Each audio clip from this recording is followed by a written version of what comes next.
Before we dive into today's stories, I want to take a moment to discuss our sponsor for today, Fume. Fume is a celebrated device that offers a unique flavored air experience.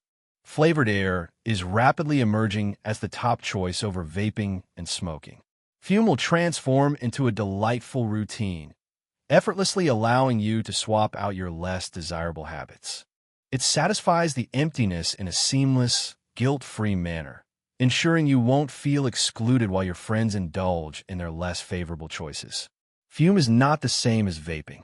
It brings flavor to your palate without the vapor and contains no nicotine, making it non-addictive. Every flavor is safe for consumption. What I love most is that it doesn't need any batteries, meaning there's no need for charging at all. Additionally, the item has an appealing design and is enjoyable to handle and manipulate, which can inherently assist in alleviating anxiety. Fume has reached over 300,000 customers, and you could be the next remarkable success. For a short period, apply my code NIGHTMARE to claim your complimentary topper. It's the ideal complement to your Fume device. Gently place it onto the mouthpiece for a more comfortable, inviting sensation. It's perfect for those who enjoy fidgeting, and it's reusable. Visit tryfume.com. Visit try-f-u-m.com and enter code NIGHTMARE, or scan the QR code displayed on the screen to receive your complimentary Fume topper with your Journey Pack order today. I was not particularly outgoing during my college years. I received disappointing grades. I wasn't part of a fraternity. I found myself without a girlfriend, and my involvement in activities was quite minimal. I wasn't a particularly joyful child. I have no complaints, however. I discovered a steadfast companion who would always stand by me in my late 30s. Life is treating me well these days. We share our home with 2 cats, Blue and Raz, and I'm preparing to propose soon. As I mentioned earlier, I wasn't part of a fraternity, so the typical frat parties were not really an option for me. Nevertheless, I still desired to enjoy myself. Honestly, who could resist? My companions Bryson and Ian found themselves in a similar situation. We spent the majority of our weekends lounging around in Bryson's dorm. With that in mind, we seized every opportunity that came our way when it came to celebrations. Many of the gatherings we had the fortune to attend took place off campus, indicating they were not linked to any fraternities or the institution itself. There was a time when we spent over an hour driving just to attend a party. It's fair to say we were quite in need. On a Friday afternoon, Ian messaged the group chat, mentioning that the girl he was seeing was aware of a party not too far off. Ian had a knack for drawing in the most unusual girls. I'm certain you're familiar with the ones I'm referring to. Discussing. Bryson quipped that he had no interest in attending a death metal emo anime party, and I found myself somewhat in agreement with him. Ian was quite determined, and he persuaded us that this would be an ordinary celebration. We didn't really have anything more exciting happening. Bryson persuaded his brother Chris to take on the role of our designated driver. Chris opted out of drinking, but mentioned he was up for a party, so things were shaping up nicely. While we were on our way to the gathering, Ian began to express his frustrations regarding the girl he was conversing with. He remarked that she hadn't responded to him in hours, which honestly wasn't too shocking given the type of person Ian was. He was genuinely conflicted and mentioned that he was experiencing second thoughts concerning going, which appeared to be an exaggeration. Having invested 30 minutes into this journey, turning back and heading home was simply not an option for us. We advised him to toughen up and not allow it to spoil the evening. After a few more moments, Ian remarked, Callista's profile vanished completely from his phone. We informed him that he had been blocked and that she likely chose to attend the party with someone else. He sulked for the remainder of the journey. Upon arriving at the party, we immediately sensed that we had made the correct decision. The house loomed large, particularly when juxtaposed with the other homes in the neighborhood. Impasse. Ian hesitated to enter, claiming he needed a little lift to distract himself from the circumstances at hand. Bryson and I had no objections to drinking, so we suggested to Chris that he park a bit further down the street. We could gather outside the car before the event. We enjoyed a few of the beers we had brought along and observed as people streamed into the house in large numbers. It truly seemed like a rather exciting gathering. Once Ian felt content with his buzz, the four of us began our journey toward the house. As soon as we entered, I sensed that something was amiss. To begin with, every light was illuminated, as if there were no ambient lighting anywhere in the house. Only the glaring overhead lights that one would anticipate being turned off at a college gathering. The majority of attendees were elegantly attired, quite contrary to what one might anticipate at a lively gathering.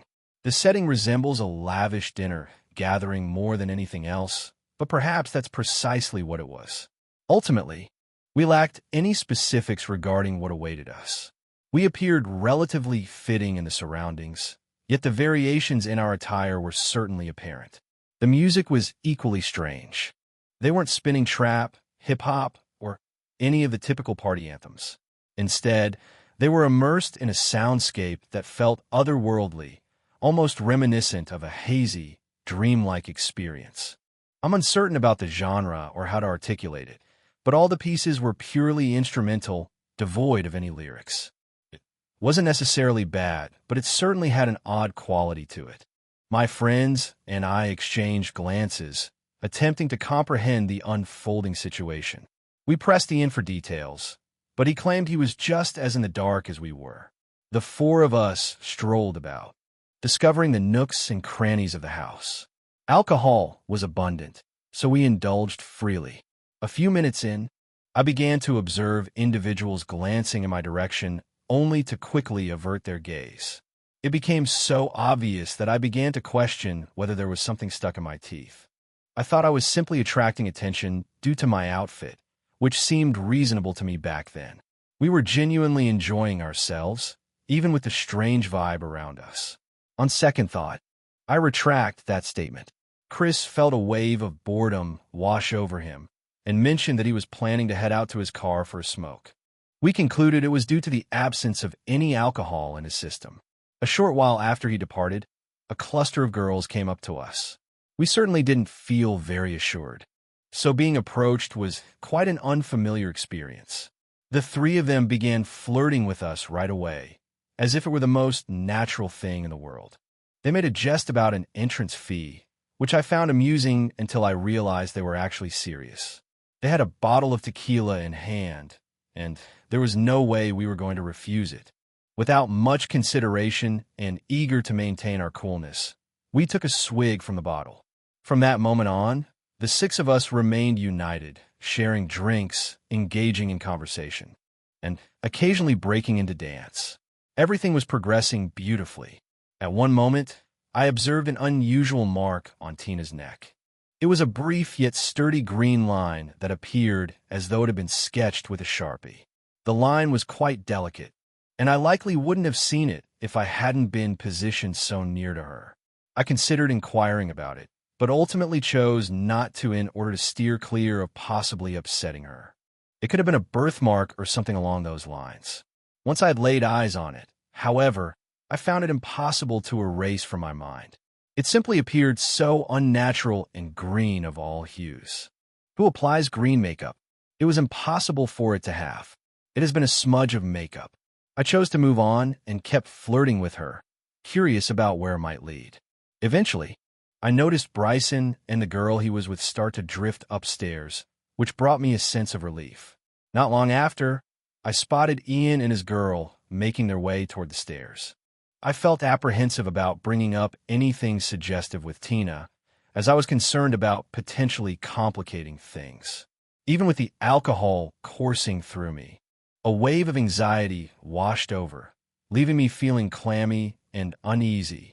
I leaned over to Tina and mentioned that I needed to step away to the bathroom, assuring her I'd return shortly. The sole bathroom I could locate was in use, so I stood by the door and waited patiently. At last, the door swung open, revealing a notably tall gentleman with an air of age about him, dressed in a crisp white button-down shirt and linen trousers. I hurried into the bathroom, and he collided with me. I turned around, half expecting an apology, but he merely stood there, gazing at me. It was the most peculiar occurrence. He simply remained there, wearing a vacant expression, assessing me intently. I was on the verge of speaking when my gaze fell upon what adorned his neck. The identical green line I had observed on Tina. It was exactly the same, despite my reservations. I inquired about his issue. He gave a sly grin and shook his head before asking, "Who invited you?" Unsure of how to respond, I impulsively mentioned Callista, the girl who had stood up Ian. He let out a soft laugh and glanced upward, as if he was aware of the person I was referring to. He turned to me. His smile vanished entirely. In a hushed tone, he softly uttered her name, then waved his hand to encompass the lively gathering around them. "Is Callista around here?" I was at a loss for words, so I simply slammed the door in his face, left pondering the chaos of the moment. I was unable to shake off his words, or that peculiar green mark on his neck. A part of me wished I had probed him further about what on earth was happening. I exited the bathroom, searching for him. I strolled by a crowd of onlookers who scrutinized me as if I were an outsider. I remained indifferent, however. I intended to locate my friends and pull them out of this place. As I meandered through the party, my mind kept drifting back to that green mark. I began to observe people's necks intently, searching for any signs of a mark on their skin. To my dismay, I truly witnessed two additional individuals bearing the green lines on their necks. They were uniform in color, identical in length, consistent in thickness, and alike in every aspect. It was unsettling. I continued my search for that guy, all the while scrutinizing the necks of those around me. Most individuals weren't marked, yet I found myself repeatedly noticing green lines on the necks of different people. I began to feel a wave of anxiety wash over me, prompting me to head towards the stairs in search of my friends. As I ascended the stairs, I was fortunate to encounter Bryson and Ian making their way down. I encouraged the two of them to come along, leading them to a vacant hallway where we could have a conversation. I quickly shared my theory with them and insisted that we needed to leave right away. They erupted in laughter and insisted I was merely inebriated. Bryson said I was merely envious because they had gotten together while I had not. I inquired about the whereabouts of his girl, and he informed me that she had directed him to reconvene upstairs in 20 minutes. Ian mentioned that his girlfriend shared the same sentiment with him. These two were beyond reason. They were experiencing the thrill of a casual encounter. I urged them to come with me, insisting that I had demonstrated the peculiar marks on people's necks, yet they remained unmoved. Just as I was on the brink of surrender, Ian shifted to the side, and what unfolded before me was truly terrifying. On his neck, there was a slender line, but this one was red, not green.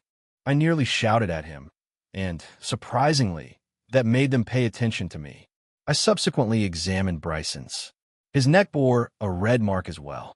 Ian advised me to take it easy, suggesting it was likely just a makeup smudge, yet Bryson began to see my point. I informed them of our departure, and Bryson and I pivoted to locate the exit. Ian remained, insisting he wanted to reconnect with the girl.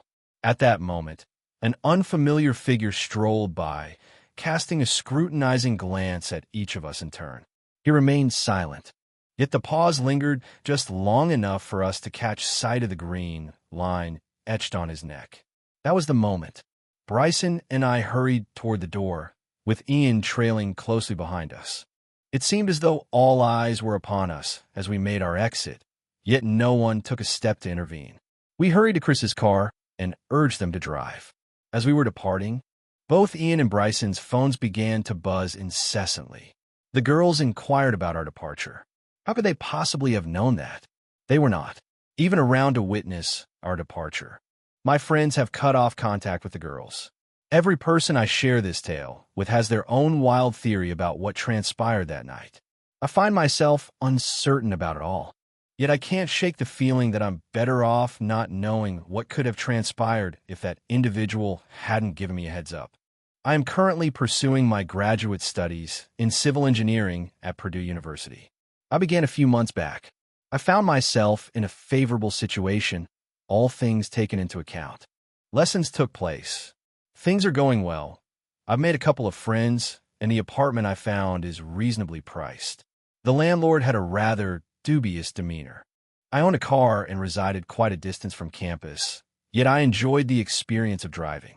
The only drawback was that it was a questionable area, but I wasn't too concerned about that. As a man in my mid-20s, I thought I could take care of myself. Indeed, the atmosphere was somewhat dull, yet my focus was on earning a degree rather than socializing. Everything felt quite ordinary until that fateful day. My backpack was stolen. I had placed it on a table in an unfamiliar hall while I stepped away to use the bathroom, feeling rather foolish. When I returned, it had disappeared. Naturally, that particular lecture hall lacked cameras, leaving me with absolutely no options. I felt a surge of irritation more than anything else. In that place were my wallet, keys, and laptop. I had to cancel my cards and obtain new ones, report my keys as missing to the landlord, and begin searching for a substitute computer. It was quite an ordeal. It was disappointing, but such is life. It was only a few days later that I came to understand the situation was far more dire than I had ever imagined. One evening, I returned home from campus to discover a handwritten note tucked beneath my door. I thought it was merely a nudge from my landlord regarding something, but I was completely mistaken. Upon opening it, the message simply stated, "I see you." Without a name, without a signature, only those 3 words remain. I quickly connected the dots. Whomever. Someone had taken my backpack and managed to access my laptop, uncovering my address. That was frightening enough, but in that moment, a thought crossed my mind that was even more unsettling. Someone had taken my backpack, and with it, my apartment keys. I sensed an itch creeping across my skin, glancing over my shoulder, half anticipating the presence of someone lurking behind me. I burst into my apartment and slammed the door behind me. I had it secured, so even if someone attempted to intrude, they wouldn't be able to get through that. During the following week, I received additional notes. Everything is written by hand. They were brief, yet peculiar expressions such as, "I know what you did," or "be careful." At that moment, it was genuinely beginning to unsettle me. I had never truly erred, yet if someone had sifted through my laptop, who could say what they might have uncovered? I truly found myself at a loss for what to do next. Would seeking assistance from the police truly make a difference? I decided to bide my time a bit longer, anticipating that whoever was toying with me would eventually lose interest. One evening, I found myself, as I was preparing for bed, something caught my attention. Outside, the darkness enveloped everything, and my blinds hung at an angle. Yet I could have sworn I caught a glimpse of a flash, as if someone captured an image of me. I swiftly drew the blinds, yet my heart raced with intensity. There was no one present. The events continued to unfold. I began to observe subtle changes around my apartment, items being shifted. Initially, I believed I was merely being negligent. My shoes would find themselves in another place, or my coat would rest over the chair rather than being neatly hung up. It was the small details that I could rationalize if I truly put my mind to it. However, one day, I returned home to discover my bedsheets removed and my room utterly in disarray. The drawers of my dresser lay ajar, while my books were strewn haphazardly across the floor. It appeared as though someone had ravaged the space. I reached out to the authorities, naturally, but their response was rather minimal. No forced entry, nothing stolen, so it seemed there wasn't much they could do, apparently. I requested my landlord to change the locks, but he informed me that it would require at least 2 days to arrange for someone to come out. I pleaded with him to expedite the process, but he dismissed my concerns, claiming it wasn't urgent. I experienced a profound sense of betrayal. How on earth could this person not realize that this was an emergency? I continued to urge him to take action, but he ultimately ceased responding, regardless of what I expressed. That was just yesterday, as I put this down on paper. I hardly found any rest last night, despite the reassurance of the deadlock securing my door. I'm considering changing the locks on my own, but I'm uncertain about how to proceed without risking costly damage. I skipped all my classes this morning because I'm too anxious to step outside my room. I remain present, documenting everything. I'm ready to face whoever it may be if they return. If they were to examine my laptop, they would undoubtedly discover my class schedule. Perhaps I'll find a place to conceal myself and surprise them if they attempt to come in while I'm meant to be attending class. I believe that's the course of action I will take. I will provide an update as soon as I am able. I can no longer contain an ongoing issue that has been troubling me. I had recently ended my relationship with my boyfriend of 2 years, Ben. The breakup was neither terrible nor exceptional. We had been at odds for months, and it was clear that our situation was not going to resolve itself. When we ultimately decided to part ways, I believe it was for the best. I cut him off completely, and that was the end of it. I attend Temple University and reside in a cozy apartment close to campus. Situated on the second floor of a vintage structure, I find myself attuned to the myriad sounds unfolding outside. A couple of nights following the breakup, I began to notice unusual sounds in the darkness. Unlike the usual urban noises, these had a distinct quality. Soft footsteps, a gentle shuffling, as if someone lingered just beyond my window. Initially, I thought it was merely my imagination deceiving me. Eventually, I accepted that it was likely my ex. The reason I wasn't truly panicking was that Ben was one of the kindest and most innocent guys around. I say that with kindness, as he would never take any drastic actions or do anything to cause me harm. I thought he simply missed me, so I chose to move on. In time, he would find himself growing weary of it all. Additionally, I was already feeling overwhelmed from the breakup, and I had this significant group project looming over me. This project is truly a significant element of the narrative. I took on the responsibility of editing the project and submitting it to our professor. I toiled over it throughout the night, ensuring that every detail was flawless. I sent it off just before midnight. With a sense of relief washing over me, I settled into bed, making an effort to push aside thoughts of all the other troubles swirling in my life. The following day in class, we were scheduled to present the video. My professor connected his laptop and opened the file I had sent. I felt a mix of nerves and pride about our accomplishments. I possessed extensive experience with Adobe products, and I was confident that our video stood out from all the other groups. Then the video began to play, and I felt a sinking sensation in my stomach. That project wasn't ours. Instead, there was this grainy footage of an individual donning a scream mask. The individual wasn't merely sitting there. They engaged in conversation. They were expressing terrible opinions about me, my professor, and the government. It was repulsive. I have no desire to reiterate what was expressed. That's how incredible it was. The professor allowed the video to continue longer than necessary, likely due to his own surprise at the unfolding events. When he finally paused, his face had turned pale. I found myself completely immobilized. I have never felt such intense embarrassment in my life. I was completely immobilized. I felt the urge to weep, yet I found myself unable to do so. I struggled to catch my breath. I sensed a multitude of gazes directed at me. All eyes in the room were fixed on me. I understood their thoughts. After enduring the most excruciating moments of my existence, I broke free from my embarrassment and erupted into tears before fleeing the lecture hall. A wave of panic began to wash over me. I contemplated heading home, but I was fully aware that leaving would surely result in my expulsion. With a sense of hesitation, I stood outside the building, biding my time until the class concluded before making my way to my professor. I earnestly implored him, expressing my complete uncertainty about what transpired, assuring him that I was absolutely certain I had sent the correct video. He chose to listen to my perspective and verified that 2 videos had indeed been sent. The initial one was my endeavor, while the more recent one was the one he participated in during class. Resolving matters with the university was a lengthy and cumbersome process, yet I ultimately managed to accomplish it. I won't trouble you with the specifics. No amount of time would wash away the sting of that humiliation.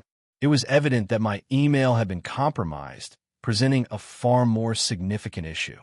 I updated my password and figured I had simply hit a stroke of bad luck. That's when everything took a turn for the worse. Just a week later, I found myself logged out of Snapchat upon waking up. That only occurs when another person logs in, indicating that I had been compromised there as well. I can hardly bear to contemplate what they uncovered. There was quite a bit on my Snapchat that I'm not really at ease discussing. I contacted the authorities, shared all the details, and to my astonishment, Ben consented to be questioned by them. The authorities managed to verify that Ben was not involved in any of it. He did, however, acknowledge that he shared my private information on an online forum immediately after our breakup. He insisted he never shared any of my passwords, yet they were simple to figure out, and foolishly, I relied on the same password across all my accounts. The officers informed me that there wasn't a great deal they could accomplish. Ben did not bear the responsibility for the hacking. That's when the complete weight of the situation struck me. Another individual possessed nearly all of my personal information. They might have the upper hand over me. I swiftly altered my... Several weeks passed, and there was no change. It seems likely that the individual who had been harassing me became aware of my involvement with the police and decided to avoid the risk of being apprehended. I believed that was the conclusion of it all. Naturally, it was not. One day, an unfamiliar individual added me on Snapchat, which wasn't particularly surprising.